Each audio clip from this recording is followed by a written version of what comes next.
ఎడారిలో జలధారలు. రచన doctor K. Job Sudarshan. చెట్లు లేని మెట్టల్లో నదులు ప్రవహించెను, కొండలోయల్లో ఊటలు ఉబికెను, ఎండిన ఎడారి నేలల్లో జలధారలు పారెను. నీ సంతానమునకును ఆమె సంతానమునకును వైరము. ఆదికాండం 3:15.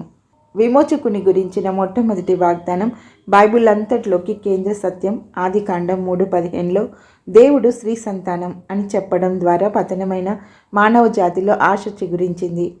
పాపం వలన పతనమైన మానవ జాతిని విమోచించే రక్షకుడి కోసం మొదటి నుండి వారు కనిపెడుతూ వచ్చారు. ఆదాం కూడా దేవుడిచ్చిన ఈ వాగ్దానాన్ని నమ్మి రక్షకుడి కోసం కనిపెట్టాడు. దేవుడు ఆదాం కోసం ఒక సహాయకురాల్ని తన ప్రక్కటెముక నుండి సృష్టించి ఆమెకు పేరు పెట్టడానికి తీసుకొని రాగా ఆమెకు హవ్వ అని పేరు పెట్టాడు. హవ్వ అంటే జీవము లేదా జీవమునిచ్చినది అని అర్థం. హవ్వ జీవాన్నిచ్చే రక్షకుణ్ణి కంటుంది అని ఆదాము నిస్సందేహంగా నమ్మాడు. ఆదాము అవ్వల దిశములను కప్పడానికి దేవుడు చర్మము చొక్కాలను తొడిగించడంలో ఈ విషయం మరింత బలపడింది. రక్తం చిందించడం ద్వారా రక్షణ అనే సత్యానికి మొట్టమొదటి ఛాయ ఇక్కడ కనిపిస్తున్నది. పాపులను నిర్దోషులుగా తీర్చే దేవుని కృపకు ఇది సంకేతం.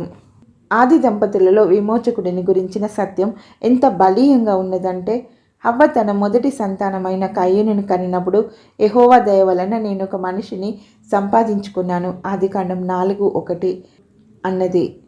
ఈ వాక్య భాగాన్ని నేను ఒక మనిషిని ప్రభువునే సంపాదించుకున్నాను అని చదవాలని హెబ్రీ పండితులు అభిప్రాయపడుతున్నారు.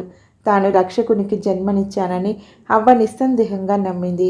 అయితే ఆమె పొరపాటు పడిందని ఆ సంఘటనలు చెప్తున్నాయి. ఈ వాగ్దాన పుత్రుని గురించిన వాగ్దానం ఆ తర్వాత యూదా పితరులలో మరింత ఆశను రేకెత్తించింది.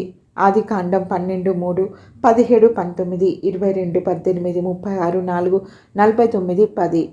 ఇక్కడ చెప్పిన సంతానం యేసుక్రీస్తుకు ముంగుర్తు అని అపోస్తలుడు పౌలు గలతీ 3:16లో తెలియజేస్తున్నాడు. ఆయన అనేకులను గూర్చి అన్నట్టు సంతానములకు అని చెప్పక ఒకని గూర్చి అన్నట్టే నీ సంతానమునకు అనెను. ఆ సంతానం క్రీస్తే. అబ్రహాముకు దేవుడు వాగ్దానం చేసిన ఉద్భవింపజేసిన జాతులలో ఇజ్రాయేలు జాతి ఆ సంతానానికి మూల కారణమైంది. విమోచకుడు యూదా జాతి నుండి రావాల్సి వచ్చింది.